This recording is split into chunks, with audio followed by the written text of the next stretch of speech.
정보가 있는 시사 토크쇼 장윤선의 팟짱. 아직도 홍삼만 드십니까? 홍삼만 드신 여러분 행복하십니까? 살림살이 좀 나아지셨습니까? 이제 마카 산삼을 드십시오. 마카 산삼. 잉카인들이 즐겨 먹었던 남미 페루의 산삼. 인체에 꼭 필요한 31가지 미네랄과 18종의 아미노산을 함유한 천연 종합 영양제. 세계적인 슈퍼푸드로 인정받아 전 세계가 열광하는 그것 바로 마카입니다. 페루의 마카와 우리나라의 산삼을 하나로 만들었습니다. 마카 산삼. 이게 다가 아닙니다. 20년 경력 전문가의 자문을 받아 우리 몸에 좋은 11가지 원료까지 하나로 만든 건강 푸드 마카 산삼. 이제 홍삼 가격으로 마카 산삼 드십시오. 와, 이거 남자한테 딱이네. 딱이야. 애미야, 나한테도 딱이구나. 엄마, 나도 마카 산삼. 나도. 검색창에 마카 산삼 또는 영한 네이처를 검색하세요. 영한 네이처 마카 산삼이 답입니다. 마카 산삼을 꼭 기억하세요. 우주에서 마카와 산삼을 하나로 만든 회사는 영한 네이처가 유일합니다. 유사 검색어 회사에 주의하시고 영한 네이처를 꼭 확인하세요.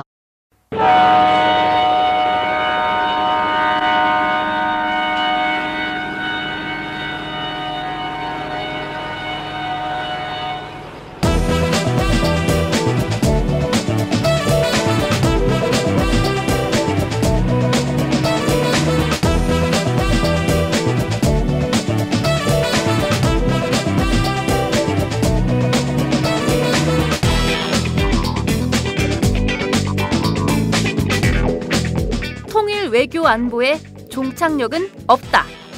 종착 토크. 네, 월요일 고정 코너 종창 브라더스의 종착역 없는 종착 토크 시간입니다. 그런데 오늘따라 이렇게 허전하게 느껴질 때가 없었는데 오늘따라 너무 허전하네요. 오늘 이 자리에는 종착 토크의 김종대 우리 편집장님이 안 계십니다. 지금 중국에 강연 일정과 또 취재 일정이 있어서 중국에 계세요. 저희가 전화로라도 연결하려고 열심히 노력했는데 잘 안 됐습니다. 네, 그래서 이 자리에는 김창수 코리아 연구원 원장님만 나와 계십니다. 안녕하세요, 원장님. 안녕하슈. 김정리 편집장이 항상 인사를 이렇게 하지 않았나요? 안녕하슈 이렇게. 네. 흉내 내봤는데 좀 안 됩니다. 오늘은 4월 27일 월요일입니다. 장윤선 기자는 또 늘 이렇게 시작했죠. 네. 다 떠났습니다. 그러게요. 장윤선도 떠나고 김정대도 떠나고.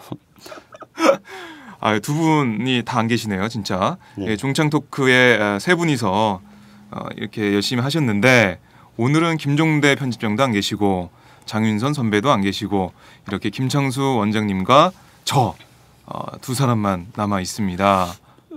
우리 김준환 기자님은 좀 이따 참석하실래요? 김준환 기자가요 대신. 네, 오늘 종창 토크 저희가 계속해서 중국으로 연락을 드려서 김종대 편집장님 섭외하려고 노력했지만 현지 사정상 저희가 섭외에 실패했습니다. 저희가 오늘 아침에도 연락드렸더니 그냥 둘이서 알아서 해 이러시면서 전화를 황급히 끊으시던데요. 지금 벌써부터 불편한 일이 생기고 있습니다. 네. 보통 김종대 편집장이랑 함께 진행할 때는 김종대 편집장이 이야기하는 틈을 이용해가지고 네. 제가 커피를 마시러 네. 저희 2m 옆으로 잠깐 이동을 하는 게 가능했습니다. 네. 마찬가지로 김종대 편집장도 제가 이야기할 때는 뭐 그렇죠, 커피로 마시고 뭐 신문도 보고 네. 이렇게도 했었습니다. 근데 이제 혼자 우리 둘이 네. 지금 한 시간을 진행하려면은 어색하네요. 어색하고 예. 좀 불편하고. 그럼 조금 이따 커피를 마시러 어떻게 가야 될지 약간 좀 난감합니다. 김종대 편집장님의 빈자리 지금 너무 커 보이는데요.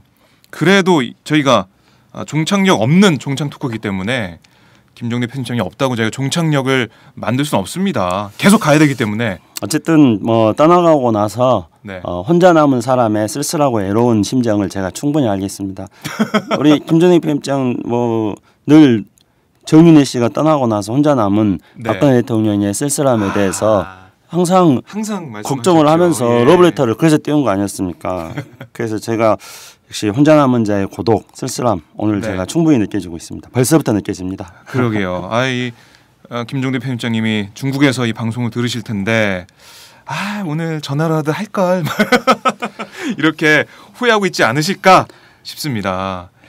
저희 종착역 없는 종창 토크, 종창 브라더스, 우리 김종대 브라더는 지금 이 자리에 없지만 저희 두 사람이 한번 종창 브라더스의 종착역 없는 종창 토크 계속해서 진행을 해보도록 하겠습니다.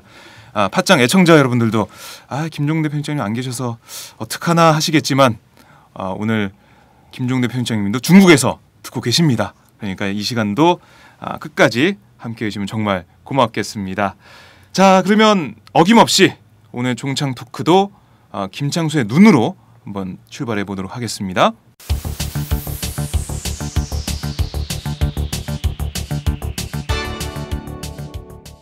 예, 안녕하세요. 김창수의 눈입니다. 고 성완종 회장이 우리에게 뭔가를 남기고자 충격적인 방식으로 세상을 떠난 지 벌써 18일째 되고 있습니다. 세상은 성완종 회장의 생각처럼 깜짝 놀랐습니다. 세상은 큰 충격에 빠져들었습니다.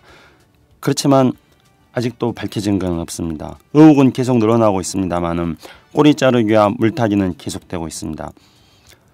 만약 이 사건이 이렇게 계속된다 한다면은 우리에게 어제 오늘 놀랍게 알려졌던 세계의 지붕이라 했던 카트만두가 무너진 것처럼 한국의 정치의 주류 세력인 새누리당이 무너질 수 있다고 생각합니다. 이 사건의 본질은 부정부패입니다. 이 부정부패를 청산하지 않는다면은 꼬리 자르기와 물타기를 계속한다 한다면은 카트만두가 무너진 것처럼 새누리당이 무너질 것입니다. 한 달 전에 프랑스의 연구팀에서는 카트만두가 무너질 수 있다는 것을 예측했다더군요. 저도 프랑스의 연구팀처럼 예측하는 말을 오늘 팟짱 이 자리에서 남길까 합니다. 부정부패를 청산하지 않는다면은 비리 구조가 계속된다면은 새누리당은 결코 온전하지 못할 것입니다. 부정부패 청산, 이것이 바로 민주주의와 경제성장의 기본이 되는 것이기 때문입니다. 성완종 씨가 죽음을 통해서 밝히고자 했던 것이 무엇일까요? 이 사건의 본질이 무엇일까요? 그것은 몇 가지가 있어 보입니다. 첫 번째로는 새누리당은 제2의 차떼기당이라는 것입니다. 먹고 튀는 신뢰할 수 없는 먹튀당이라는 것입니다. 두 번째로 성완종 씨가 밝히고자 했던 것은 2012년 대통령 선거에 불법적으로 지급된 정치 자금에 대한 것입니다. 성완종 씨가 남겨놓은 메모에는 2012년 대선 자금을 관리했던 2012년 새누리당 대선 캠프의 핵심 3인방의 이름이 적혀져 있습니다. 의혹을 강력하게 가질 수밖에 없는 메모인 것이지요. 세 번째로는 성완종 씨는 죽음을 통해서 박근혜 정부 청와대에 역대 비서실장 3명이 부정부패와 관련이 되어 있다는 것을 말하고자 했습니다. 역시 국민들은 의혹의 눈길을 강하게 청와대에도 보냈습니다. 그렇지만 예측했던 대로 사건의 본질은 덮어지고 꼬리 자르기와 물타기만 계속되고 있습니다. 결국 성완종 씨가 말하고자 했던 사실은, 성완종 씨가 말하고자 했던 진실은 박근혜 대통령이 이야기했던 바로 그 적폐가 새누리당이라는 것입니다. 새누리당이 부정부패의 온산이고 부정부패의 적폐라는 것입니다. 저는 새누리당이 과거에 차떼기를 했을 때 천막당사로 이전했던 것 같은 각오로 새누리당이 거듭 다시 태어나야 된다고 생각합니다. 새누리당이 반성하지 않고 석고대죄를 하지 않고 물타기로 일관하면서 이번 보궐선거에서 국민들에게 또 표를 달라고 하는 것은 정말 염치 없는 짓입니다. 천막당사의 각오로 새누리당의 보궐선거에 나온 후보 전원이 우리 사죄합니다. 국민들 앞에 사죄합니다. 석고대죄하면서 전원 사퇴를 하더라도 모자랄 판인데 물타기를 하면서 국민들에게 표를 달라고 하는 것은 새누리당의 미래가 새누리당의 내일이 분명하게 보여지는 그런 형태라고밖에 말할 수 없습니다.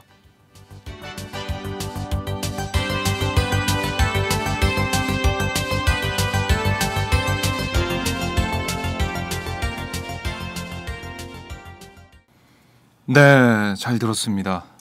오늘 김창수의 눈 정말 날카롭게 이번 성완종 리스트 파문에 대해서 짚어주셨는데 말씀하신 대로 이번 파문이 맨 처음에 터졌을 때는 정말 충격이 엄청났잖아요. 이 충격 때문에 새누리당에서는 우리 이번 재보선 전패다 망했다 이런 얘기까지 나왔었는데 이게 지금 아까 18일째라고 말씀하셨는데 시간이 흘러가면서 점점 논점이 흐려지고 초점이 흐려지고 그리고 왠지 꼬리 자르기로 끝날 것 같은 그런 느낌이 들어요.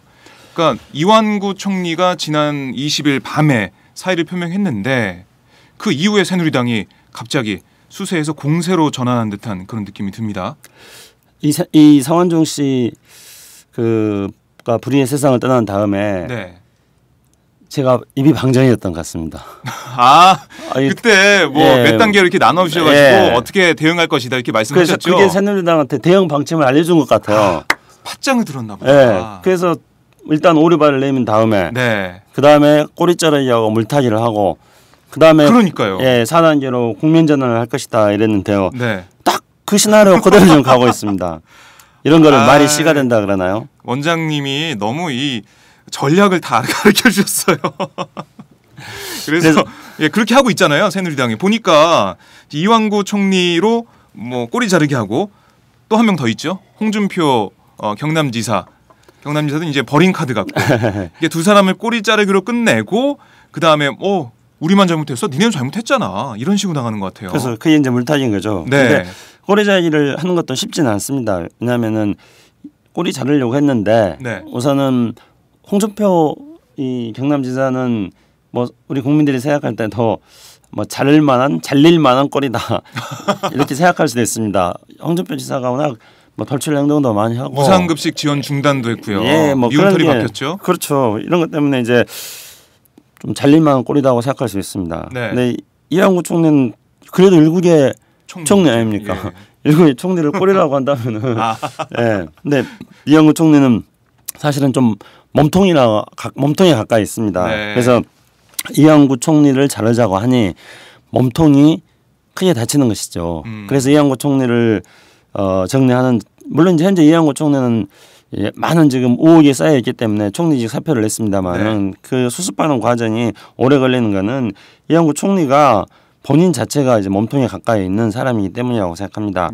그렇지만 이제 본질적인 거는 이완구 총리는 사실 어떻게 본다면은 이 물타기를 통해 가지고 이완구 총리도 감싸려고 했을지도 모릅니다.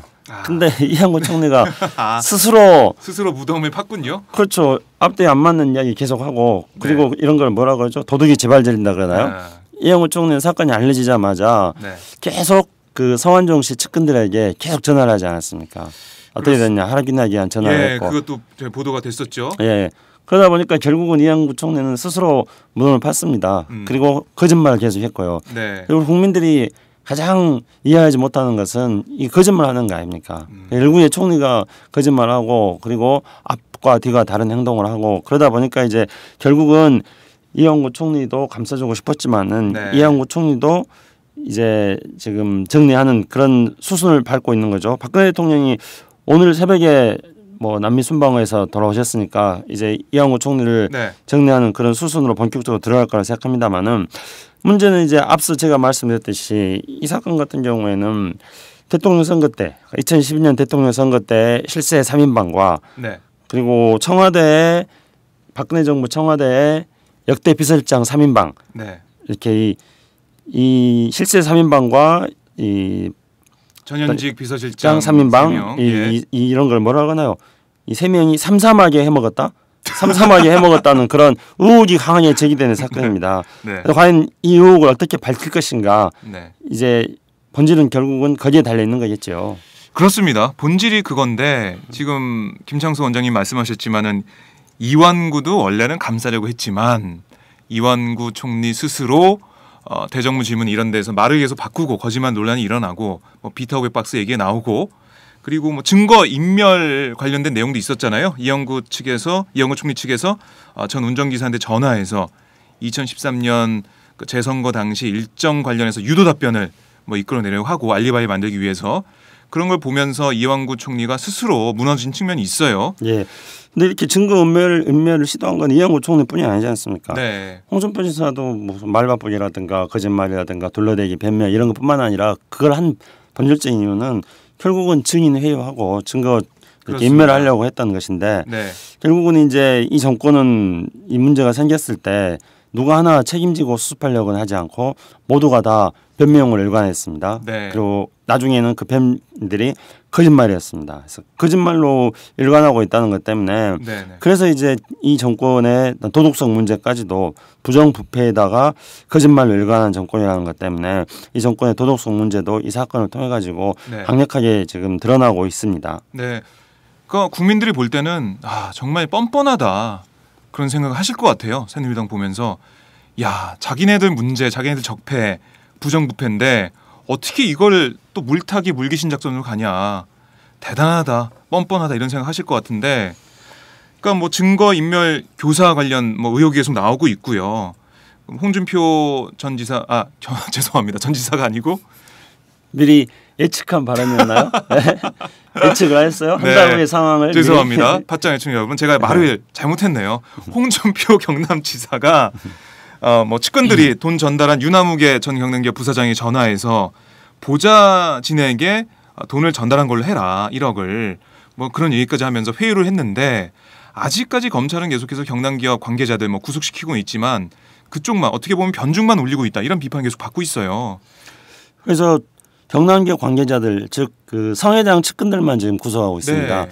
물론 이제 성회장 측근들도 증거를 인멸하려고 하는 시도를 했기 때문에 네. 성회장 측근들에 대한 수사도 불가피하다고 생각합니다. 그런데 성회장 측근들만 구속하고 있고 나머지 수사들은 지금 어떻게 되고 있는지 아직 좀 불확실한 점들이 있습니다. 증거 인멸 뭐 가능성 이런 게 계속 대두되고 있고 그러니까요. 김기춘 전 비서실장은 일본에까지 갔다 왔어요. 저는 그거 보고 깜짝 놀랐습니다. 이럴 수가 있나요?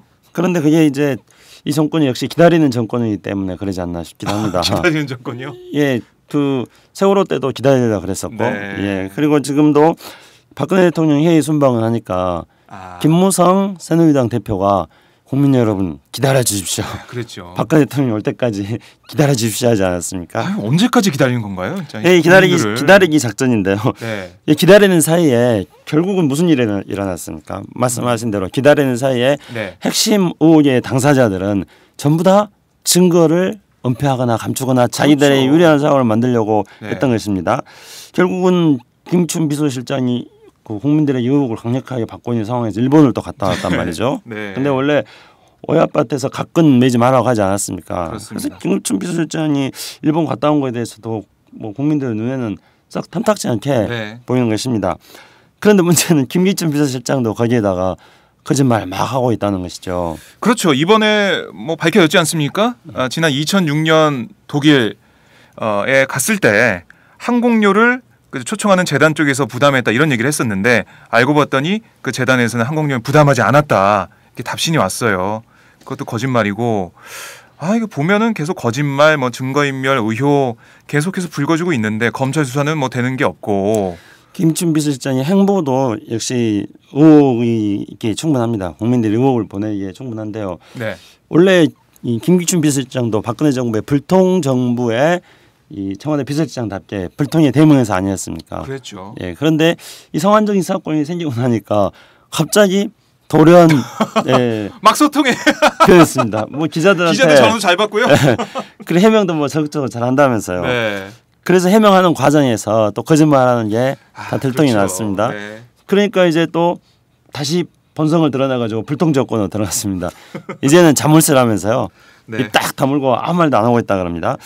그래서 이런 것도 충분히 의혹을 살만합니다. 네. 그런데 이제 과연 지금 현재 세간에서는 이 꼬리 자르고 물타기하고 끝나지 않겠느냐 이렇게 생각하는 게 강합니다. 우리 김창수 원장님의 예측대로. 죄송합니다. 제가 졸지에 청와대와 새누리당에게 이 팟짱을 통해 가지고 작전 지시를 한 셈이 되어버렸는데요. 청취자 여러분 정말 죄송합니다. 석고대죄 하시고 있습니다. 제가 석고대죄 네. 저는 얼마든지 이런 점에 대해서 석고대죄 할 수 있습니다. 네. 그런데 예. 문제는 이제 제가 헷갈리는 게 김무성 새누리당 대표는 그 박근혜 대통령이 나가니까 해외 나가는 순간까지 박근혜 대통령이 다시 돌아오실 때까지 기다리자고 그렇게 하지 않았습니까? 그렇죠. 그런데 민경욱 또 청와대 대변인은 해외에 나가가지고도 네. 박근혜 대통령은 선역 없이 수사해라 이렇게 지시를 했다고 민경욱 청와대 대변인이 말했습니다. 그러면은 이게 대체 민경욱 청와대 대변인이 선역 없이 조사하라고 한 말이 맞는 건지 또 국민들한테 박근혜 대통령이 돌아올 때까지 기다리자 이렇게 말하는 김무성 새누리당 대표의 말이 맞는 건지 지금 이걸 놓고 김무성 새누리당 대표와 청와대도 어떻게 해야 될지에 대해서 명확한 그런 정리된 입장을 가지고 있지. 엇박자가 나는 것 같아요. 그렇죠. 예. 그리고 이제 얼핏 보면 이제 김무성 대표는 또 이 기회를 타가지고 뭔가 자신이 수혜자가 되고자 하는 그래서 선거를 자신이 이렇게 몸소 진두지휘하면서 박근혜 대통령이 귀국하자마자 이제 박근혜 대통령이 사과할 것이다. 이렇게까지 이야기하고 있습니다. 이제 뭐 김무성 대표 말에 어제 들어오니까 뭐 어떻게든 사과할 거다 이런 얘기를 하고 있는데 지금 4.29 재보선이 코앞입니다. 그러니까 재보선 앞두고 박근혜 대통령이 뭐 사과하면서 어떻게 보면 좀 더 표심을 얻으려고 하는 게 아닐까. 우리 사과했다. 예. 뭐 그렇게 나올 것 같은데요. 어떻습니까? 아마 대통령이 사과하는 것은 당연히 필요합니다. 당연히 필요한데 4월 29일 재보선 앞두고 대통령이 사과하겠죠. 김무성 대표가 사과하겠다고 또 말했으니까요. 그런데 사과하는 것도 역시 또 유체이탈 합법으로 사과할 가능성들이 굉장히 많이 있습니다. 유체이탈 합법의 공통점인 것은 박근혜 대통령도 유체이탈 합법의 대가인데 박근혜 대통령뿐만 아니라 이웃나라 일본의 아베 총리도 아베 신조 일본 총리도 유체이탈 합법의 대가입니다. 그래서 아베 총리도 종군 외화분 문제라든가 식민지 지배 문제를 놓고 항상 하는 말이 가슴이 아프다 이렇게 말합니다. 그러니까 주어가 빠져 있는 거죠. 주어가 빠져 있는 원조는 또 우리 이명박 대통령 각하 아닙니까? 그래서 모든 왜 이래요?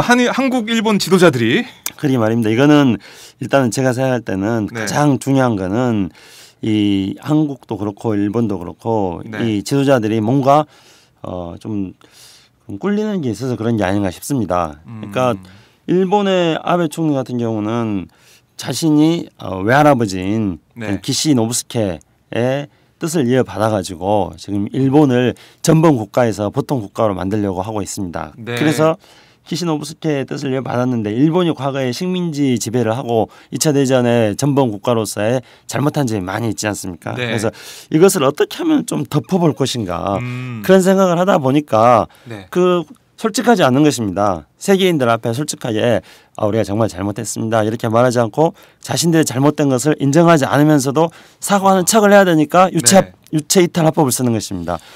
그게 비슷하네요. 그렇죠. 박근혜 대통령도 이 잘못에 대해서 지금 현재 앞에 말씀드렸듯이 이 사건은 사실 굉장히 심각한 사건입니다. 왜냐하면은 결국은 이제 우리가 지난 2012년 대선으로 한번 돌아가 봅시다. 2012년 대선으로 돌아가면은 이 대선에는 지금 3대 의혹 사건이 있습니다. 이미 두 가지는 다 증명됐습니다. 3대 부정 사건 중에서 첫 번째는 국가기관이 조직적으로 대통령 선거에 개입했다는 것이죠.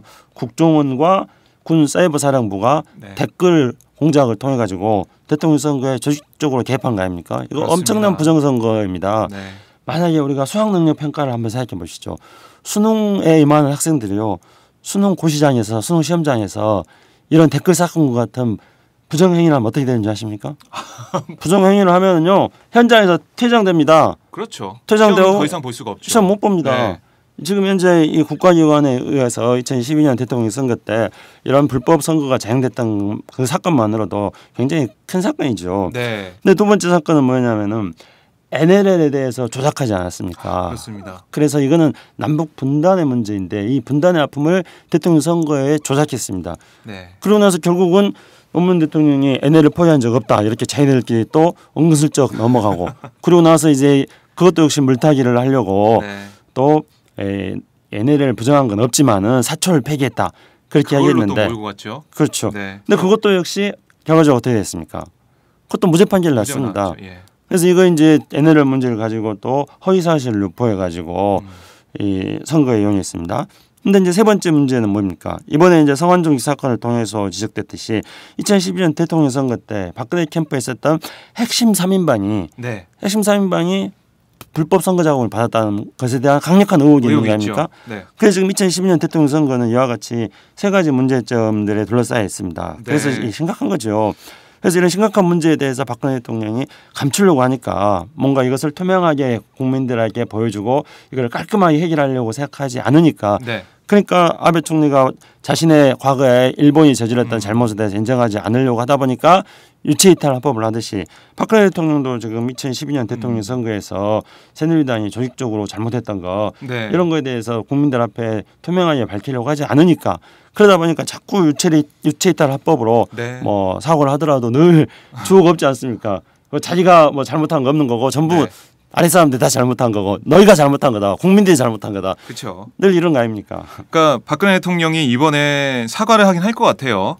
뭐 새누리당 김무성 대표 얘기도 그렇고 지금 전국을 어떻게 수습하기 위해서는 사과를 할 가능성이 높은데 그 사과가 아무래도 유체이탈 화법 나와는 상관없는 니네들 얘기 뭐 이런 식으로 또 풀어서 사과를 할 것 같다 이렇게 말씀하셨는데 어떻게 사과할지 저희가 한번 지켜보고요.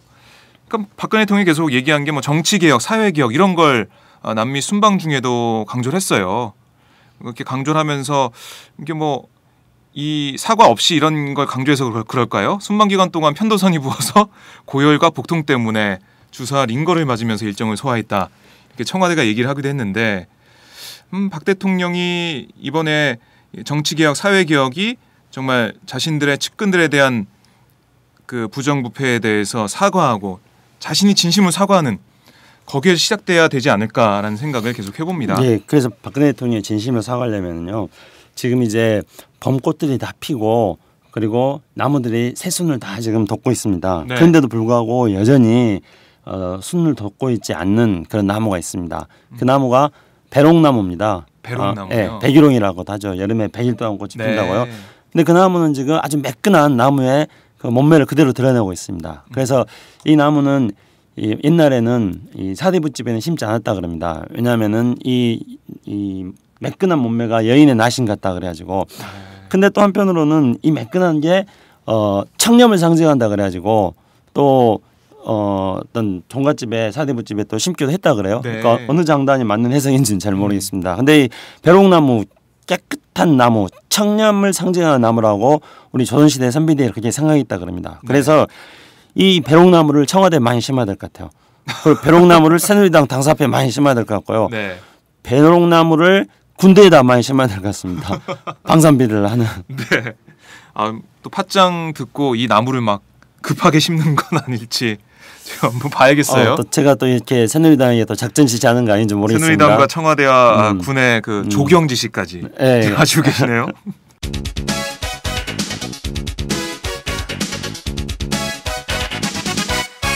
장윤선의 팟짱. 네, 이렇게 박근혜 대통령이 돌아왔어요. 순방을 마치고 돌아왔는데 이 박근혜 대통령 중남미 4개국 순방을 마치고 귀국한 그 사안을 보면서 뭐 저희가 사과에 대한 뭐 그런 어떻게 전국을 수습할 것인가 이런 것도 좀 봐야겠지만 이 박근혜 대통령이 귀국하면서 저희가 박근혜 대통령의 외교에 대해서도 한번 잠깐 뭐 지적을 해봐야 될 것 같아요.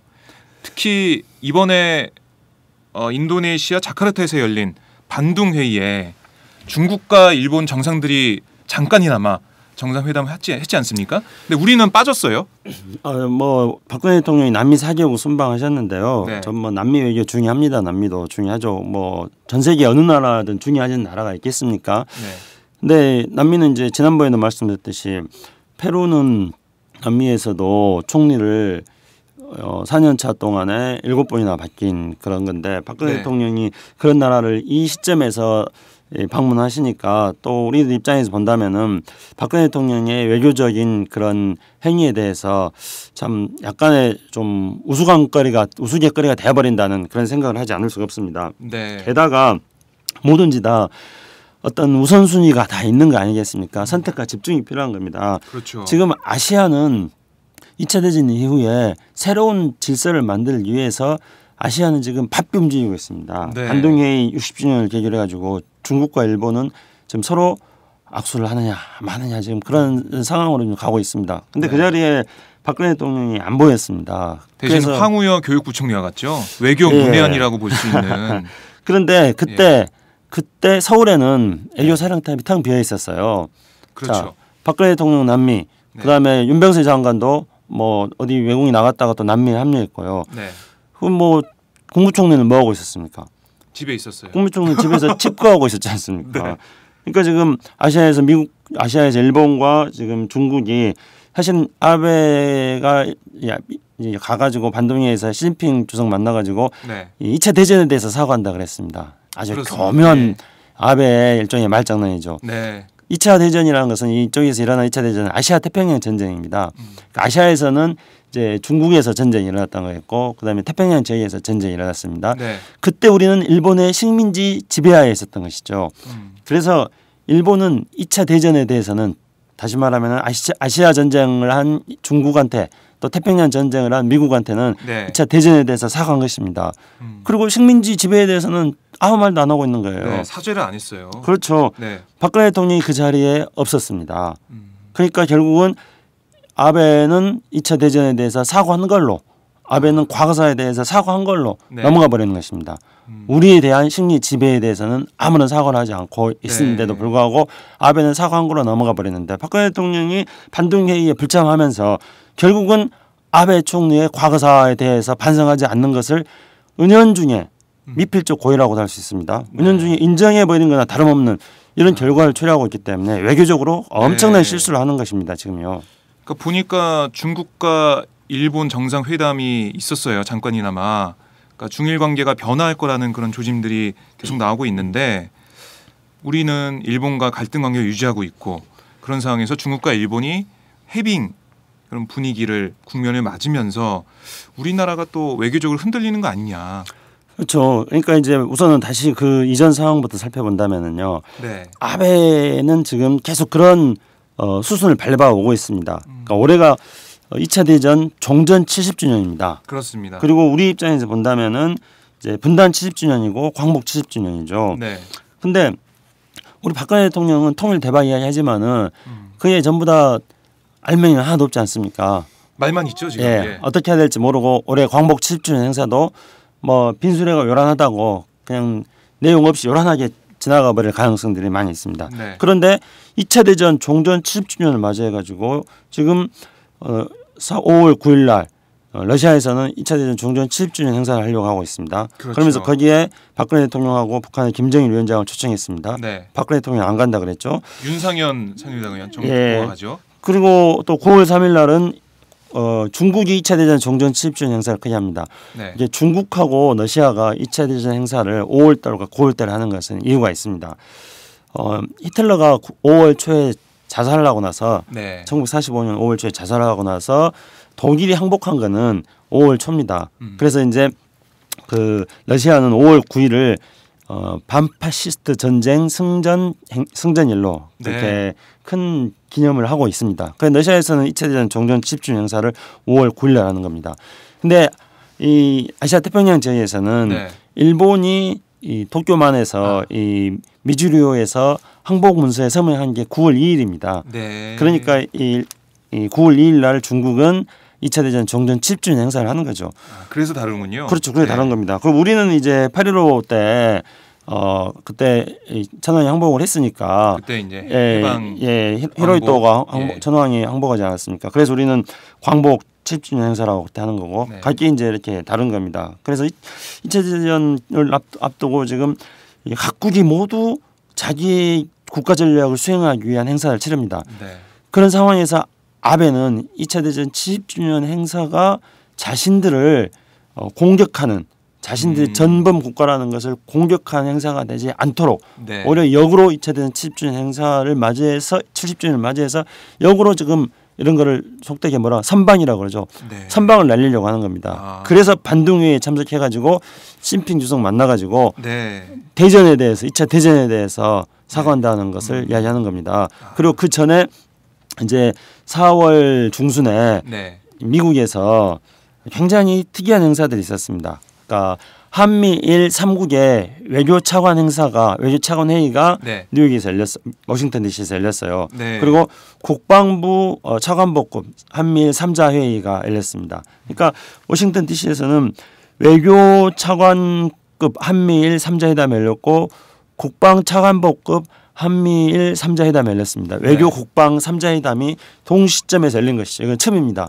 이건 왜 이런 게 열렸냐면은 바로 아베 총리가 2차 대전 10주년을 맞이해서 자신들의 과거를 사죄하지 않으면서 다시 한번 보통 국가로서 과거의 멍에에서 벗어나서 보통 국가로 가는 것에 대해서 미리 지금 한미일 3국이 국방 외교 3자들이 모여가지고 워싱턴 DC에서 회의를 하고 있었던 겁니다. 네. 그리고 나서 일본은 그 다음 단계로 반동회의에 참석하고 그 다음에 이제 4월 20 이미 지금 아베는 미국 방문 길이 좀 오르지 않았습니까? 네. 그래서 4월 달부터 아베는 이런 행보를 쭉 하고 있었던 겁니다. 뭔가 전략적으로 단계별로 가고 있는 느낌이 계획을 짜놓고 계획적으로 움직이고 있는 겁니다. 그러니까 아베는 정말 극우주의자입니다. 굉장히 제가 볼 때는 제가 이웃 국가의 국가원수에 대해서 방송에서 이렇게 말하는 게 큰 실례이긴 합니다만 그래도 충분합니다. 아베에 대해서 욕해도. 아베는 나쁜 XX 같은 인간입니다. 네. 그런데 아베는 교활합니다.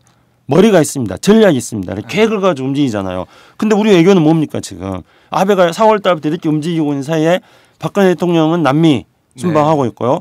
그리고 총리는 지금 관저에서 측걸하고 있고 뭔 생각을 하고 있는지 모르겠습니다. 총리 머릿속에는 오로지 이 서원정 파문으로 자기가 궁지에 몰렸는데 나라가 어떻게 되는지 말는지 내가 어떻게 여기 궁지에서 빠져나올까. 총리는 그 생각만 했을 거 아닙니까. 답답하네요. 얘기 들어보니까 진짜. 그러니까 말씀하셨듯이 다음 달 9일에 러시아 모스크바에서 열리는 제2차 세계대전 전승절 기념행사 여기에 박근혜 대통령이 안 가요. 그런데 북한은 김정은 위원장이 오고요. 그리고 중국도 시진핑 주석이 갑니다. 그래서 자연스럽게 뭐 북러 아니면 북중 정상회담이 열릴 것으로 전망이 되는데 이게 보면 우리만 또 빠져서 외톨이가 되는 게 아닌가. 반둥회의도 박근혜 대통령은 참석 못했는데요. 또 5월 9일 날 러시아에서 열리는 2차 대전 종전 10주년 행사에도 박근혜 대통령은 참석하지 않는다고 지금 발표를 했습니다. 그렇습니다. 물론 북한의 김정은 위원장은 아마 갈 거라고 예상합니다. 그런데 북한 체제의 특징상 아마 가기 바로 며칠 전에 얼마 직전에 아마 그 일정을 발표할 겁니다. 근데 이제 박근혜 대통령이 참석 안 하는 거는 당연히 미국 때문이죠. 왜냐하면 지금 미국하고 러시아하고 다시 또 냉전 시대 비슷하게 대립 관계를 가고 있지 않습니까? 우크라이나 사태 때문에 그렇죠. 그렇습니다. 우크라이나 사태 때문에 미국은 러시아를 제재하려고 하는데 박근혜 대통령 입장에서는 지금 유라시아 이니셔티브를 또 이야기하고 있어요. 이제 이 박근혜 대통령이 이야기했던 많은 것들, 그러니까 알맹이 없는 것들 이게 다 되면은 이제 노벨 평화상 그렇죠. 아니 저는 되기를 바랍니다. 오른다는 건데. 유라시아 이니셔티브도 좋고 통일 대박론도 좋고 한반도 신뢰 포리스도 좋고 동아시아 평화 구상도 좋고 DMZ 국제 평화 공원도 좋고 다 좋습니다. 근데 모든 게 문제는 겉만 번지르하고 어떻게 할 것인가에 대해서 없다는 거죠. 박근혜 대통령이 유라시아 이니셔티브를 이야기했다 한다면은 당연히 러시아에 가야죠. 러시아의 2차 대전 70주년 행사에 가야죠. 미국이 러시아를 제재하고 있기 때문에 사실 껄끄러운 건 사실입니다. 그런데 이럴 때 미국을 상대로 해가지고 이거는 박근혜 대통령의 공약이다. 유라시아 이니셔티브를 하기 위한 공약이고 우리의 이익과 우리의 생존과 관련된 것이기 때문에 미국이 우리의 동맹이라 한다면 우리의 뜻을 존중해 달라. 이렇게 미국을 설득할 수 있는 그게 외교 아닙니까? 설득하고 우리의 주장을 관철시키는 거예요. 그렇죠. 그런데 이제 안 간다고 정했습니다. 그리고 또 많은 사람들이 거기 가가지고 북한의 김정은 위원장 만나라 이랬습니다. 물론 또 뭐 반대하는 사람도 있었겠죠. 근데 다수는 북한 전문가들은 만나는 게 좋다 그랬습니다. 그런데 청와대에서 흘러나온 이야기는 뭐 여러 나라의 정상들이 모이는데 거기서 박근혜 대통령하고 북한의 김정은 위원장하고 뭐 잠깐 만나는 게 얼마나 의미가 있겠느냐, 얼마나 깊이 있는 이야기를 하겠느냐 이렇게 하겠습니다. 근데 의미가 없진 않잖아요. 물론이죠. 저는 오히려 그게 더 박근혜 대통령 입장에서 본다면 전략적으로 유리하다고 생각합니다. 왜냐하면은 현재 우리 국민들이 남북관 개선에 대해서는 남북관의 개선을 바라는 여론이 50% 70% 정도 됩니다. 그런데 또 한편으로 북한의 이 김정은 위원장에 대해서는 이 뭐 3대 세습이고 해서 부정적인 여론도 있거든요. 그러니까 남북 정상회담을 했으면 좋겠다는 여론이 많이 있지만은 또 청와대 입장에서 본다면은 뭐 김정은 위원장하고 남북 정상회담 하는 게 조금 부담도 될 겁니다. 그래서 바로 그런 부담을 탁 털어버리는 게요. 네. 모스크바에 가가지고 한번 딱 만나는 거예요. 그게 가벼운 접촉이라 하더라도 만나서 의미가 있죠. 그렇죠. 이야기를 하고 그리고 뭐 함께 식사도 할 수 있고요. 네. 뭐 30분에 30분, 1시간에 1시간 이야기할 수 있습니다. 물론 그 자리에서 한 번도의 복잡한 문제를 동시에 다 이야기할 수 없죠. 예. 다 해결할 수 없죠. 네. 그때는 뭐냐면은 일종의 협상 용어로 말한다면은 어떤 아이스 브레이킹이라 그럽니다. 그러니까 얼음 깨기. 네. 그러니까 서로 어떤 써먹써먹한 그런 것들을 좀 털어버리는 그러니까 남녀간의 관계로서 말한다면은 뭐 썸 타는 뭐 그 정도로 한번 딱 해놓고 예. 네. 그 다음에 그 자리에서 우리 다음에 뭐 정상회담 하자 뭐 올해 연말이라도 뭐 정상회담 하자 이렇게 네. 약속을 하고 순서를 그렇게 밟아 나간다면은 우리 국민 여론에서 당연히 그런 정도의 수순을 밟아 나가는 데에서 부정적으로 볼 수 있는 사람은 없을 거라고 생각합니다. 네. 이 말씀 들어보니까 정말 5월 9일 러시아의 전승절 기념행사가 중요한 자리인 게 분명한데 박근혜 대통령 안 가려고 합니다. 이 팟짱을 듣고 좀 가셨으면 좋겠어요. 그런데 팟짱에서 청와대와 그다음에 그 새누리당에 대해서 이렇게 우리가 가끔 실제로 의도하지는 않았습니다만 작전 지시를 막 내리는 그런 결과가 되어버리지 않았습니까? 네. 그런데 이 새누리당이나 청와대는 자신들에게 유리한 것, 그러니까 자신들에게 뭐 국가와 민족에게 유리한 거 이런 건 선택하지 않고 자신들에게 권력에 유리한 것들 그런 거는 막 선택하는 것 같아요. 네. 이제 팟짱 얘기 좀 듣고 좀 따라주세요. 그런데 청와대 새누리당. 예, 아베 총리의 이 방일 문제가 방미 문제죠. 네. 아베 총리 방미 문제가 참으로 심각한 문제입니다. 네, 이번에 어제 바로 이제 아베 총리가 미국으로 출발했습니다. 어제 출발한 거죠? 네, 어제 출발했는데 방문길에 오르면서 네. 일본과 미국의 강한 연대를 강조했어요. 예. 미국 내에서도 계속 이런 이야기가 나옵니다. 네. 제가 팟짱 시간에서도 말씀드린 기억이 납니다만은 2월 27일 날 윈디 샤먼 미 국무부 차관이 네. 과거사 문제를 가지고 값싼 박수 받으려고 하지 말아라. 이렇게 그렇죠. 얘기하지 않습니까? 그래서 네. 과거사 문제 넘어가라. 한국 정부에 그렇게 압력을 넣은 거예요. 근데 4월 달에 애슐린 카터 미 국방장관도 일본에 가가지고 과거사를 덮고 미래로 나가야 된다. 네. 미래로 나가는 잠재적인 이익이 과거사 문제를 따지는 것보다도 훨씬 더 중요하다 그렇게 말했습니다. 그건 뭐 미국 입장이죠? 그렇죠. 미국 입장인데 그 미국 입장이 뭐냐면은 바로 미국의 미래를 위해서 한국의 이 역사 문제와 현재 한일 관계에서 과거사를 사죄하고 있지 않는 일본의 잘못에 대해서 한국이 무기 내라. 무기나고 넘어가라. 지금 미국이 그렇게 이야기하고 있는 겁니다. 네. 아베 총리의 방일 계획을 해가지고 미국의 어떤 지식인들이라든가 미국 언론에서는 아베 총리가 과거를 사과해야 된다 이런 이야기가 나오고 있습니다만은 미국의 관료들은 지금 계속 앞에 말했던 것과 동일한 선상으로 한일 관계 앞으로 바람직한 미래를 위해서 한일 관계 덮어둬라. 미국과 일본은 앞으로 굳건한 동맹 관계로 가고 일본이 정말 중요하다. 그러니까 한국은 일본과 관계 속에서 과거사 문제 덮어라. 이런 식의 지금 뉘앙스를 담는 이야기들이 계속 나오고 있습니다. 문제인데 그러니까 이럴 때일수록 우리나라 외교가 정말 그 말 그대로 윤병세 장관이 얘기했던 고래 사이에 그 새우가 고래를 뒤흔들듯이 뭐 그런 외교력을 발휘해야 될 텐데 새우가 절대 고래를 뒤흔들 수 없고요. 윤병세 장관은 정말 그 발언한 거에 대해서 부끄러운 줄 알아야 됩니다. 근데 아베 총리 방미 발언 제가 자꾸 방일이라고 그러는데요. 방미에 대해서 다시 한번 조금 일정에 대해서 우리가 짚어봐야 될 것 같아요. 제가 볼 때는 가장 그 중요한 일정이 세 가지가 있습니다. 실제로는 4월 28일 날 이게 이제 아주 중요한 문제인데요. 미일 방위협력 지침을 개정합니다. 4월 28일 날요. 그래서 이때 이제 미국과 일본은 국방장관, 외교장관 2+2 회담을 합니다. 그리고 아베하고 오바마 대통령하고 만나는 거죠. 정상회담하죠. 그래서 거기서 미일 방위협력 지침을 개정합니다. 그러니까 미일 방위협력 지침이라는 것은 그러니까 한미 상호 방위 조약이 있습니다. 한국과 미국 사이에는요. 그런데 미국과 그 일본은 51년도에 그 미일 방위 조약을 맺었습니다만은 그때는 일본이 어떤 전범 국가이지 않았습니까? 그래가지고 한미 방위 조약처럼 미국과 일본이 상호간에 동맹 국가로서의 의무를 다하는 이런 내용이 방위 조약에 있지 않습니다. 일본의 잘못이 명기되어 있을 뿐인 거죠. 그래서 그거를 바꾼다는 건가요? 그래서 97년도에 일본의 자위대의 역할을 군사적인 역할을 강조하는, 그래서 주변 국가에서 일본의 주변국에서 자위대가 군사적으로 역할을 할 수 있다는 걸 담은 미일 방위협력 지침이라는 것을 만듭니다. 그리고 이번에는 이제 그 주변국의 범위를 좀 더 구체적으로 명시를 하고, 그래서 우리가 이제 작년에 한미 SCN 끝나고 나서 김정은 편집장이랑 같이 한미 SCN 평가를 할 때 한국군이 이제 지구 방위대가 된다고 그렇게 이야기한 적이 있었습니다. 근데 일본 자위대도 이제 지구 방위대가 되는 거죠. 이번에 미일 방위협력 지침을 통해서요.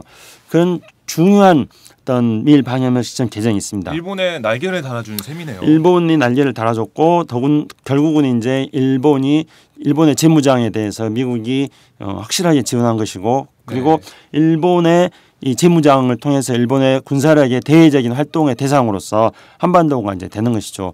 물론 일본이 평화헌법이 있습니다. 평화헌법 구조가 있는데 거기에 따르면 일본은 평화헌법에서 따르면 전력을 보유하지 못하게 되어 있고 그 군사 행위를 할 수 없도록 되어 있습니다. 교정권을 부인하고 있습니다. 그래서 현재 평화헌법에 있는 한은 일본이 군대를 한국에 파견해가지고 직접적인 전쟁을 하거나 이런 일은 없을 거라고 생각합니다. 하지만은 이제 미군에 대한 후방 지휘 문제라든가 후방의 지원 문제라든가 또는 북한으로 가는 선박에 대한 감시라든가 뭐 이런 것들을 통해 가지고 우리 공해상에서 일본의 자위대가 군사 활동을 할 수 있는 길을 열어주게 되는 것입니다. 그래서 드디어 이제 1945년 8월 15일 날 물러갔던 일본이 다시 이제 돌아오고, 일본의 회기이죠. 일본이 돌아오고 있는 것입니다. 45년 해방이 됐을 때 우리 선조들은 이렇게 말했습니다. 조선아 조심해라, 일본이 일어선다 이랬습니다. 근데 지금 이제 일본에 물러갔던 군대가 자위대라는 이름으로 지금 다시 한반도로 오는 그런 움직임들을 지금 아베는 차근차근 하고 있습니다. 그 4월 28일 날 이제 그런 미일 방위협력 지침을 개정하고요. 4월 29일 날 상하원 합동연설을 하죠. 여기서 이제 우리가 중요한 거는 4월 28일이 어떤 날인가 하는 점입니다. 4월 28일은 1952년 4월 28일 날 샌프란시스코 강화조약을 체결했습니다. 샌프란시스코 강화조약이라는 것은 일본이 아시아 태평양 전쟁을 일으켰는데 그 아시아 태평양 전쟁에 대한 강화조약입니다. 근데 원래는 일본을 전분 국가로 해가지고 일본을 분단시켜야 되는데 중국에서 중국의 공산당이 혁명을 일으키지 않습니까? 1949년에 한국은 전쟁 중이고요. 북한이 쳐들어가지고 한국은 6.25 전쟁이 그때 진행 중인 상황이었습니다. 그래서 미국은 일본에 대해서 관대한 조치를 취합니다. 일본에 대해서 일본의 전범에 대해서 용서를 해주면서 그러면서 샌프란시스코 강화조약을 체결하는 것이죠. 그래서 중국을 견제하고 그럴 목적으로 일본을 관대한 조치를 취하는 그런 샌프란시스코 강화조약을 체결합니다. 근데 거기에 한국은 참석하지 못합니다. 왜? 일본의 식민지 지배를 당했던 나라인데 왜 한국은 참석하지 못했습니까? 그때 한국이 참석하지 못했던 거는 당시 요시다 일본 수상이 미국에게 편지를 보냅니다. 한국이 참석하면은 샌프란시스코 강화조약을 통해 가지고 일본이 한국에 배상해야 될 액수가 너무 커진다. 그리고 제일 조선인들에 대해서 배상을 해야 될 게 너무 많아진다. 그렇기 때문에 한국은 뺐으면 좋겠다 하니까 미국 입장에서 본다면 중국을 견제해야 되니까 그래서 한국은 빼고 그렇게 해서 샌프란시스코 강화조약이 체결됩니다. 그래서 그것이 일본 사람들은 이제 본격적으로 이 일본이 주권을 찾은 그런 날이라고 합니다. 그래서 의미 있는 날이네요, 일본에게는. 그렇죠. 그래서 2013년에 아베는 4월 28일을 주권 회복의 날로 선포를 합니다. 그 주권 회복의 날을 선포를 하고 대대적인 국가 기념일로서 행사를 합니다. 그 행사가 끝나고 나서 행사장에서는 많은 사람들이 천황폐하 만세를 외칩니다. 일본은 군국주의, 일본의 재무장으로의 어떤 부활을 이야기하는 그런 행사가 되는 것이죠. 그런데 그날 아베는 일본에 가가지고 미일 정상회담을 하고 미국에 가서요. 그리고 미국에 가가지고 미일 가이드라인 개정을 하고 그리고 그 다음 날 상하원 합동연설을 하는 겁니다. 이건 뭐냐면은 이제는 일본이 과거사를 반성하지 않은 일본이 과거사를 반성하지 않더라도 국제사회에 떳떳하게 나올 수 있다. 그 날로 만들겠다는 겁니다. 그렇게 지금 일본은 현재 자신들의 계획을 가지고 아베는 치밀하게 교활하게 지금 그런 행보를 하고 있습니다. 우리나라는 지금 어떻게 이걸 여기에 대처하고 있는지 이게 참 궁금한데요. 우리는 우리나라는 어떻게 보면 지금 중국, 일본 반둥이에서 만났던 두 정상들의 정상회담을 지켜보고 있는 상황이고, 그리고 미국과 일본의 신미럴 관계도 지켜보고 있어요. 우리 대통령은 뭐 지금 이 상황에 중남미에 다녀오셨고 패션쇼도 보셨는데 뭐 이러고 있는 상황인데 답답합니다. 우리나라 외교 왜 그렇습니까? 우리나라 외교는 뭐 가만히 있는 거죠. 네. 아니 가만히 있으라 그건가요? 네, 가만히 있으랍니다. 기다리는 거고요. 네. 가만히 있는 외교이고요. 사실 이제 아베가 이번에 굉장히 8박 9일 동안인가 미국을 순방합니다. 그래서 지금 아마 이 청취자분께서 팟짱을 듣고 계시는 이 순간은 아마 보스턴에 있지 않을까 싶은데요. 그다음에 이제 워싱턴 D.C.로 갔다가 그다음에 그 의회 4월 29일 날 상하의원 합동 연설을 한 다음에 그다음에 이제 미국 서부로 갑니다. 그래서 LA도 가고 가고 샌프란시스코도 가고요. 근데 캘리포니아에는 이제 그 위안부를 기리는 그런 소녀상이 있지 않습니까? 거기에 가는 겁니다. 거기에 가가지고 위안부 문제 사과 안 합니다. 그리고 거기에 대해서 또 물타기를 하는 거죠. 지금 이 청와대와 정부 여당이 이 지금 새누리당이 성완종 문제를 가지고 불거졌던 뇌물수수 사건 의혹에 대해서 물타기를 하는 것과 똑같습니다. 그래서 아베도 가가지고 이제 그 위안부 동상이 있는데 가가지고 아마 지금 현재 미국 내에서는 이런 식으로 일본이 영화도 틀고 지금 대대적인 그런 홍보전을 하고 있는데요. 위안부는 자발적인 매춘 행위였다. 이렇게 지금 하고 있는 겁니다. 그리고 한국도 전부 다 베트남 전쟁 같은 데 가서 한국도 다 위안부 운영했다. 위안부 있었다. 매춘했다. 뭐 이런 식으로 다 떠들고 다닐 겁니다. 그렇게 하면서 위안부 문제를 물타기 하려고 그럴 거고요. 거기에 대해서 이제 위안부 문제에 대해서는 더 이상 일본이 다 사과하지 않았느냐. 근데 일본이 사과했다는 거는 위안부 문제를 사과하지 않고 한국의 식민지 지배에 대해서 사과하지 않고 2차 대전에 대해서 사과하는 건데 그거에 대해서 야, 사과했으니까 넘어가라. 미국 내에서는 또 그렇게 나올 겁니다. 그리고 아베 행보가 얼마나 교활하냐면요. 워싱턴 DC에는 홀로코스트 뮤지엄이라고 있습니다. 그건 2차 대전 때 나치가 유대인을 학살했던 것들을 추모하는 그런 이제 뮤지엄입니다. 근데 아베는 거기를 간다는 거 아닙니까? 가는 것도 왜 가겠습니까? 자신이 사과하는 모습을 연출하기 위해서 홀로코스트 뮤지엄을 가는 겁니다. 이것도 물타기인 거죠. 무슨 물타기인가? 이 물타기는 바로 한국에 대해서 식민지 지배에 대해서 사과하지 않고 한국의 종군 위안부 문제에 대해서 사과하지 않고 그러면서 홀로코스트를 가는 인권 문제에 신경 쓰고 있다 있는 것처럼 자신이 마치 그런 과거의 어떤 유태인 학살 문제에 대해서 엄청나게 어떤 슬픔을 조의를 표하는 그런 행동을 하는 것이죠. 이것도 물타기인 겁니다. 참 말씀 들어보니까 참 답답하네요. 이렇게 치밀하게 움직이고 있는 이런 상황에서 우리나라 외교는 정말 어디에 있는지.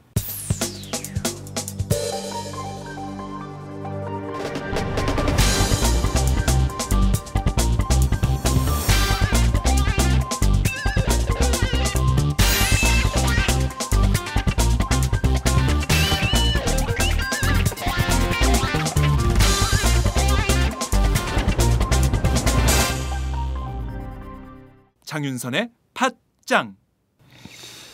과거사에 대한 반성이 없는 일본의 우경화 행보, 군사 대국화를 미국이 용인하는 그런 단계인데, 미국 입장에서는 자신들의 국익을 위해서 중국을 견제하고 포위하기 위해서 일본과 밀월 관계를 유지하고 그런 상황인데, 또 우리는 북한에 대응하기 위해서 이런 상황을 보면 한미일 안보 협력과 한미 동맹 강화라는 명분에 밀려서 따라갈 수밖에 없거든요. 우리 목소리 계속 못 내는 그런 상황이 될 것 같은데 지금 그렇게 되고 있는 거죠. 이 중요한 반둥이 회의에서 우리의 목소리를 분명하게 내야 됐는데 반둥이 회의를 가지 않고 남미를 선택했던 것도 전략적 선택에 있어서의 저는 실수라고 생각합니다. 그리고 이미 제가 이 팟짱 시간에 꾸준히 이 문제에 대해서 거론했습니다. 작년 말에 기억나시죠? 우리 김민상 기자님이랑 같이 우리 어떤 고종의 고뇌에 대해서 개화기 때 그 고종의 고뇌에 대해서 우리가 한번 보면서 오늘날 대한민국에 처해 있는 위치를 살펴보자 덕수궁에 가지 않았습니까? 덕숭이 가가지고 그때 개화기 때의 상황과 오늘날 대한민국의 상황을 비교해 보면서 우리의 현실에 대해서 참으로 통탄했던 적이 있었습니다. 근데 그때부터 계속 경고를 했던 거죠. 물론 이제 그때 덕수궁에 갔는데 이야기 말미에 또 김정민 편집장이 덕수궁 나무 밑에서 키스하고 있는 젊은이들을 보면서 저기 키스하고 있네 쟤들 이렇게 또 이야기를 하는 바람에 예, 그래가지고 뭐 그랬던 것 같습니다. 그래서 아무튼 잠시 우리가 좀 세긴 했습니다. 엉뚱한 대로 좀 많이 좀 세긴 했습니다만 어쨌든 그 당시 이제 구한말에 우리의 어떤 갈 길 잃어 헤매이는 그런 우리의 위치, 국가 위치에 대해서 우리가 한번 살펴봤었는데 지금 똑같습니다. 지금 똑같아요. 계속 그렇게 되고 있는 것이죠. 계속 뭐 중국, 러시아, 미국, 일본에 껴가지고 우리는 계속 기다리고 있고 가만히 있고. 그러니까 윤병석 행정장관은 얼마나 뭐 우리가 정말 그 새우가 돼가지고 고래를 흔들겠다는 이런 그야말로 망상이죠. 이런 망상을 하고 있거나 아니면 또 이런 말도 했습니다. 미국과 중국 양쪽으로부터 우리가 너부코를 받고 있는 게 얼마나 행복한 것인가 이런 이야기도 했습니다. 우리가 지금 미국과 중국 양쪽 사이에서 새우등이 터지고 있는데 그것뿐만 아니라 지금 일본과 중국도 지금 대화를 슬슬 시작하고 있는 사이입니다. 그리고 북한은 지금 러시아하고 북한은 또 중국하고 이렇게 대화를 하려고 있고요. 근데 대체 대한민국의 외교는 어디로 가고 있는지 앞이 보이지가 않습니다. 그래서 우리는 더욱더 갑갑하고 막막한 상황인 거죠 지금. 네, 말씀하셨듯이 막막하고 앞이 보이지 않습니다. 외교 상황도 그렇고 또 남북 관계를 보면 또 답답해요.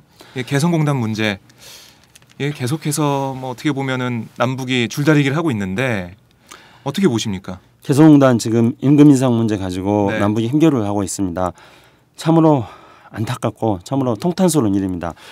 개성공단 북한 근로자들이 5만 4천 명 정도 됩니다. 이 근로자들의 월 최저임금이 지금 뭐 70.35달러. 네, 70.35달러에서 지금 74달러로 올려요. 네, 그러면 이게 얼마나 올려달라는 겁니까? 뭐 3.65? 네, 그렇게 되면은 우리나라 돈으로 한 4천 원 정도 될 겁니다. 네. 이게 뭐 일당이 아닙니다. 그러니까 월 최저임금 4천 원을 올릴 것인가 말 것인가 하는 문제를 가지고 남북한 현재 지금 다투고 있는 것입니다. 네. 근데 우리가 이렇게 다투고 있는 사이에요. 지난 4월 21일 날인가요? 반동회의 가기 전에 시진핑 주석은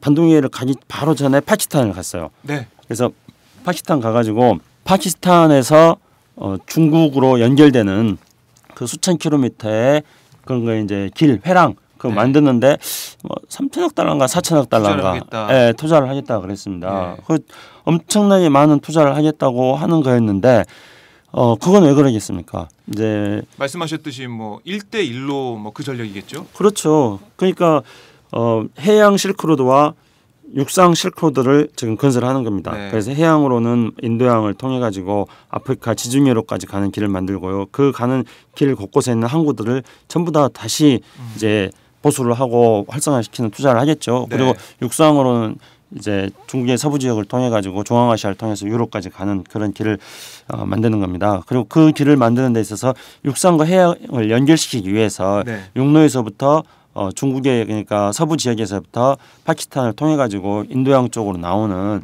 이 회랑을 만드는데 또 지금 투자를 수천억 달러를 지금 투자하겠다고 하는 겁니다. 시진핑 주석이요. 그래서 여기에 투자하는 돈을 제공하기 위해서 인프라 투자를 하기 위해서 아시아 인프라 그렇죠. AI, IP를 만들겠다 했습니다. 그러니까 저성장 국면에 있는 미국의 동맹 국가들인 영국 같은 나라도 미국이 참석하지 말라고 반대를 함에도 불구하고 뭔가 여기에 끼어들어야지 새로운 성장 동력을 찾겠다 해서 참여하고 있는 거 아닙니까?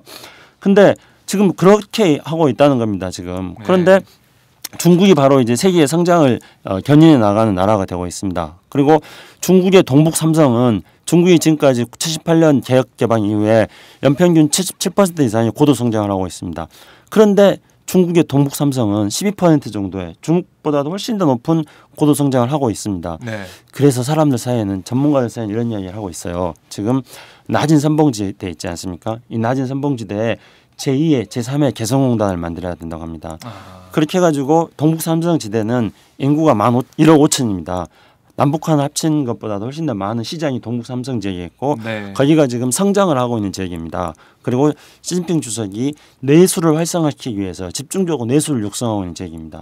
그러니까 낮은 선봉지대에다가 제2의 제3의 개성공단을 만들어 가지고 그 중국의 1억 5천 시장에 우리가 네. 들어가자는 거죠. 그런데 한중 FTA에서는 이제 북한에서 만들어지는 우리가 투자해서 북한에서 만들어지는 그런 것도 메이드 인 코리아가 됩니다. 네. 그러면 제2의 개성공단을 만들어서 메이드 인 코리아 제품을 해가지고 바로 동북 삼성 지역에 뿌릴 수 있는 그렇죠. 그런 상황이죠. 우리가 이런 전략을 짜야 된다는 건데 지금 우리가 그렇게 해가지고 한국 경제를 어떻게 살릴 것인가 새로운 네. 성장 동력을 어떻게 만들 것인가를 고민하고 그러한 국가 전략을 짜야 될 때입니다. 그렇게 하기 위해서는 북한을 우리가 어떤 식으로 끌고 갈 것인가 네. 우리의 이러한 국가 전략에 따라서 그런데 지금 남북한은 뭘 하고 있습니까? 월 기본은 3.65달러. 네, 4,000원을 올리느냐 마느냐를 가지고 한 달 내내 지금 싸우고 있습니다. 네, 우리나라 입장에서는 북한의 일방적인 임금 인상을 받아들일 수 없다. 뭐 이런 얘기인데 여기에 대해서는 어떻게 생각하세요? 북한은 자존심이 상하나 봐요, 우리. 예, 북한이 이제 당국이요? 일방적으로 올렸습니다. 예. 뭐 한 4,000원 정도 일방적으로 올렸는데요. 북한이 일방적으로 올린 건 당연히 잘못한 거죠. 근데 문제는 이제 개성공단에서 그동안에 남북 사이에 남북관이 악화되어지면서 개성공단 관리위원회하고 북한의 개성공단 내에서 북한에서 담당하는 거기 투자 총국이라고 있습니다. 그 네. 총국하고 서로 간에 대화도 잘 되고 있지 않았고요. 우리 정부가 이야기하는 2013년도에 우리가 만들었던 개성공단을 둘러싸고 남북한 공동위원회가 있었는데 네. 그 남북한 공동위원회가 운영되고 있지 않습니다. 가동되지 않으니까 이제 북한이 일방적으로 올린 거예요. 그러니까 네. 북한이 일방적으로 올린 것은 잘못이지만은 이 문제를 가지고 북한이 일방적으로 올렸으니까 내 잘못이다 해가지고 기싸움만 할 게 아니라 남북 관계 틀을 어떻게 짤 것인가 전체 가지고 큰 틀에서 봐서 들어가야 된다 이 그렇죠. 말씀이시죠? 그렇게 하고 우리의 입장에서 본다면 또한 북한을 통해 가지고 동북 삼성으로 들어가는 우리의 국가 전략을 짜면서 그 전략을 가지고 북한을 어떻게 네. 다룰 것인가 하는 우리의 어떤 협상 수단을 네. 발휘해야죠. 그럼 뭐 박근혜 대통령은 아까 말씀하셨듯이 통일 대박 얘기하고 유라시아 이니셔티브 이런 얘기하고 평화공원 얘기하고 말은 정말 노벨 평화상감인데 되는 건 없는 것 같아요. 그냥 가만히 있고 기다리고 네. 있고 큰 틀을 보지 못하고 그 지역적인 문제만 지적을 하고 있고. 현재까지는 박근혜 대통령의 지금까지 나왔던 모든 것들 유라시아 이니셔티브, 동북아 평화 구상, 한반도 신뢰 프로세스, 네. 통일 대박, DMZ 국제평화공원 전부 다 요란한 빈수레입니다. 네, 요란한 빈수레 이렇게 지적을 해주셨는데 저희가 성완종 리스트 파문에 대한 그런 박근혜 대통령 유체이탈 대응 이런 얘기도 하고 아베 신조 일본 총리의 미국 방문에 대해서 걱정된다 우려의 목소리를 내고 저희 외교 문제에 대한 지적도 하고 개성공단 문제까지 쭉 풀어왔는데 쭉 들어보니까 답답하기만 하네요. 오늘 청와대 정부 당국 팟짱 듣고 정신 좀 차렸으면 좋겠어요. 자, 원래 저희가 마무리하기 전에 김종대 러브레터를 띄우는데 오늘 중국에 가셔가지고 이거 어떻게 하나. 제가 김종대 편집장만큼 박근혜 대통령에 대한 네. 애정이 강하지는 않습니다. 강하진 않아요? 김종대 편집장님은 굉장히 애정을 담고 네. 진정성 있게 박근혜 대통령에게 때로는 매서운 질책도 하고 때로는 애정이 봄날에 담겨 있어요, 진짜. 네, 네. 봄날 거의 정말 사춘기 소녀들이 쓰는 연애 편지와 같은 그런 이야기도 하고 그랬습니다만은 저는 박근혜 대통령에게 김종대 편집장만큼 애정이 깊지를 못합니다. 제가 사실은 박근혜 대통령하고 인연은 깊어요. 왜냐하면 제가 어렸을 때 네. 그 멸공소년단 나주중학교 단장이었습니다. 박정희 대통령이 만든 그리고 그리고 박근혜 네. 대통령이 만든 그 새마음회라고요. 네. 제가 새마음회 나주중학교 회장이었습니다. 그래서 어떻게 본다면 저도 박근혜 대통령 아버지인 박정희 대통령이 만든 그 조직의 네. 어떤 지부단 단장이었고요. 그런 인연이 있어요. 네, 새마음 회장이었고 네. 그런데 저도 갑자기 요즘 들어서 성완종 회장의 심리가 이해가 되는 게요. 저도 참 신뢰가 없는 사람들이구나. 왜냐하면 네. 제가 그렇게 과거에 인연이 있는데 요즘 참 신뢰가 없다는 생각이 듭니다. 네. 그럼에도 불구하고 뭐 준비를 하셨어요? 네, 그래서? 제가 김종대 네. 편집장의 러브레터 만큼 못합니다만은 흉내를 한번 내볼까 합니다. 이러다가 삼각관계가 되는 게 아닐지 걱정이 되네요. 글쎄, 근데 그건 아는 수 없습니다. 왜냐하면은 김종대 대표 입장이 자리를 비운 이 사이에 제가 이 틈을 비집고 막 들어오고 계세요. 왔구나 그렇게 생각하고 있습니다. 그런데 아마 청취자 여러분들께서는 김종대 러브레터가 100배 낫다. 그래도 한번 저희가 오늘 특별한 우리 김창수의 러브레터. 아니요, 그냥 저는 김창수의 편지. 러브는 빼고. 네, 그 정도 애정은 안 깊으니까. 알겠습니다. 김창수의 편지 한번 들어보겠습니다.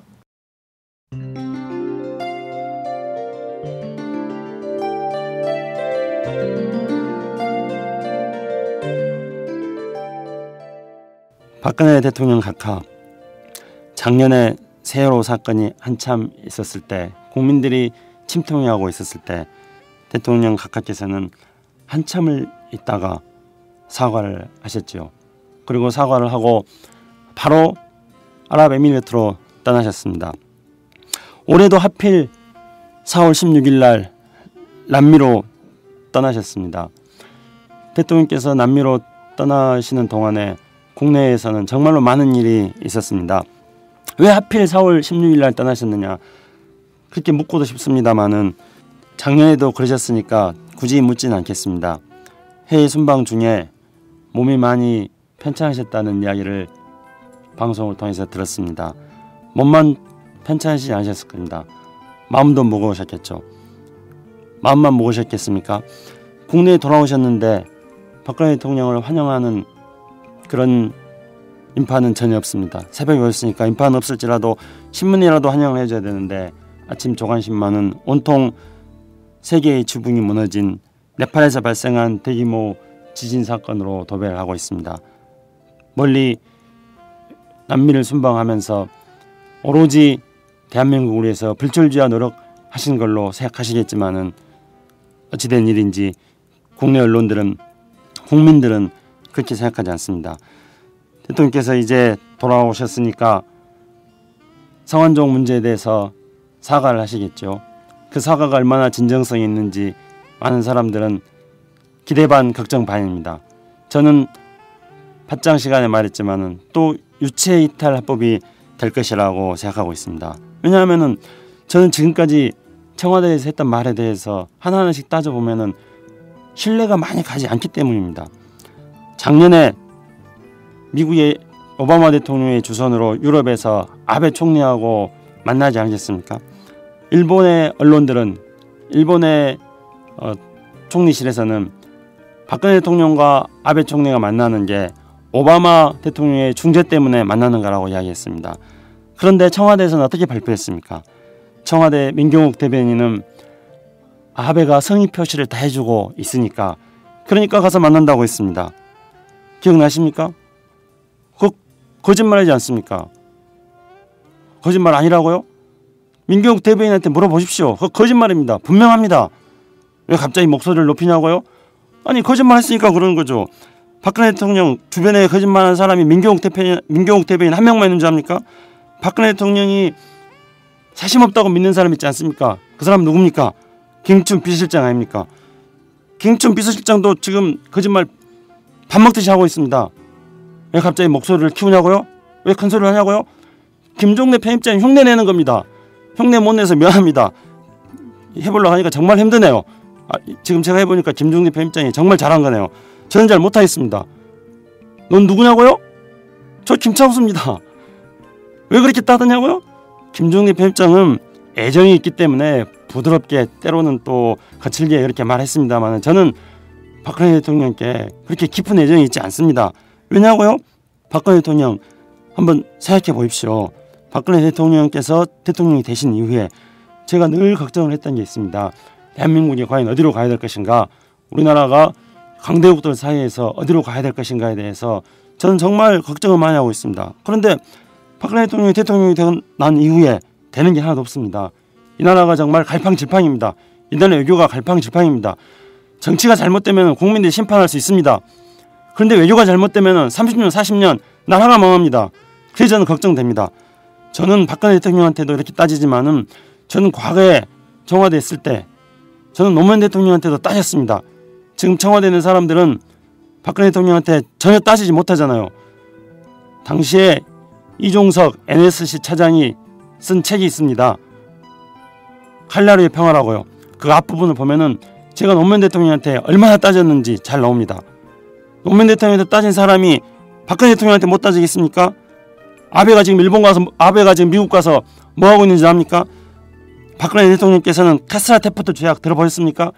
1905년에 미국과 일본이 한반도 필리핀을 놓고 서로 짱후했던 그 카스라테프트 조약입니다.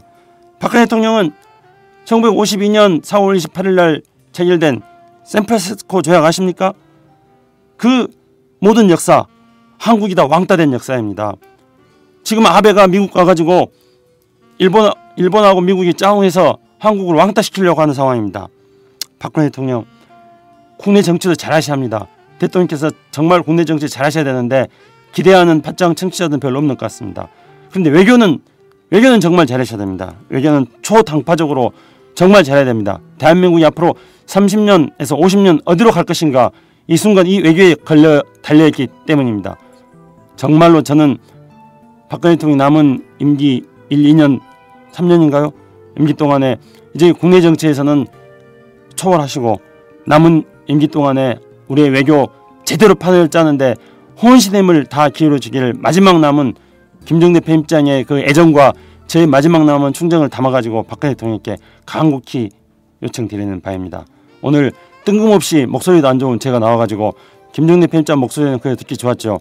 목소리도 안 좋은 제가 나와가지고 이렇게 거칠게 따지듯이 대들어서 그래도 저도 조금 일국의 대통령인데 죄송하다는 말씀입니다.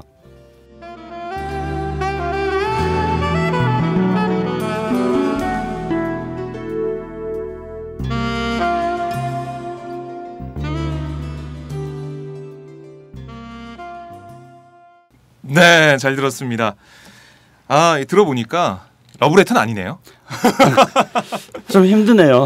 네. 김종대 편집장이 얼마나 힘들었는지 제가 충분히 이해가 갑니다. 얼마나 많은 애정이 있었는지 예. 그걸 느낄 수가 있네요. 예. 들어보면서 김종대 편집장의 말투도 흉내내시면서 혼신의 편지를 써주셨는데, 그런데 박근혜 대통령이 김종대 편집장 이야기는 김종대 편집장이 뭐 목소리도 좋고 내용도 이렇게 애정이 넘치고 나긋나긋하게 나가다가 네. 그렇게 하는데 저처럼 이렇게 목소리도 안 좋은데 마침 또 이걸 하려고 하는 순간 또 목이 막 잠기기 시작했습니다. 그 목소리 잠긴 목소리로 막 몰아붙이니까 네. 박근혜 대통령께서 상당히 언짢으셨을 것 같아요. 말 그대로 회초리 편지라고나 할까요? 강하게 질타해 주셨는데, 김종대 편집장이 하여튼 이 방송을 들으시고 좀 애간장이 녹으시고 애가 탈 것 같아요. 아니, 안심했을 것 같아요. 안심하셨어요. 러브레터는 여전히 김창수가 도저히 따라할 수 없다. 아니면 안 되는구나. 예. 안심하고 계실까요? 네, 다음 주에 저희가 소감을 한번 들어보도록 하고요. 오늘 김창수 원장님과 저랑 둘이서 종창 토크를 진행해 봤습니다. 어떠셨어요? 좀 우리 박 기자님 네. 뭐 목소리 굉장히 우아하시고 예, 그리고 또 김종대 편집장이 없으니까 대화를 네. 원만하게 진행하기 위해서 굉장히 애쓰는 모습들이 네. 충분히 느껴졌습니다. 그리고 우리 김민선 기자님도 지금 옆에서 계속 지켜보시면서 네. 눈길을 이렇게 우려의 눈길? 근심 어린 눈길? 아닌가요? 그런 눈길을 계속 보내주시고. 근데 아무튼 김종대 편집장 없으니까 뭐 하잖아요. 옆구리가 이렇게. 네, 그러게요. 허전해요. 이 자리에 항상 앉아 있으면서. 그러니까요. 막 그 충청도 말투로 막 재밌게 말씀해 주셨는데. 하여튼 뭐 오늘 장윤선 편집장도 없고 김종대 편집장 없는 자리입니다만은 그래도 우리 박 기자님, 네네. 아주 훌륭하게 잘 진행하였습니다. 고맙습니다. 말씀 정말 오늘 홀로 계시는데도 말씀 정말 해주시면 고생하셨고요. 저희가 박근혜 대통령, 박근혜 정권 외교의 민낯을 낱낱이 드러내 보였는데 이 팟짱을 정말 들으셨으면 좋겠어요. 이 고언을 듣고 좀 우리나라 외교가 일신할 수 있는 그런 기회가 됐으면 좋겠습니다. 오늘 말씀 정말 잘 들었습니다. 예, 감사합니다. 예, 다음 주에 뵙겠습니다. 고맙습니다.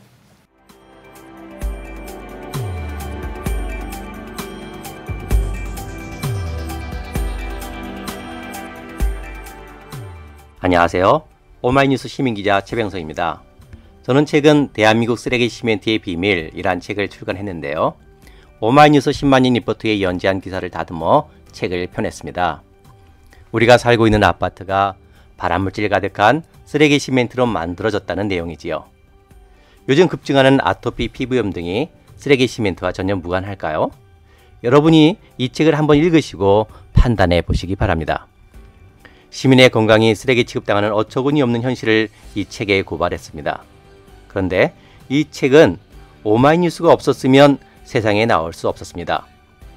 시멘트 재벌 입김에 휘둘리지 않고 이런 글을 받아줄 수 있는 우리나라 언론은 그리 많지 않기 때문입니다.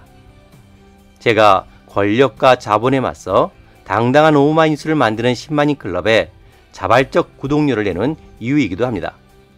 이런 기사와 책이 필요하다고 느끼시는 분은 동참해 주십시오. 저도 10만인 클럽 회원입니다. 고맙습니다.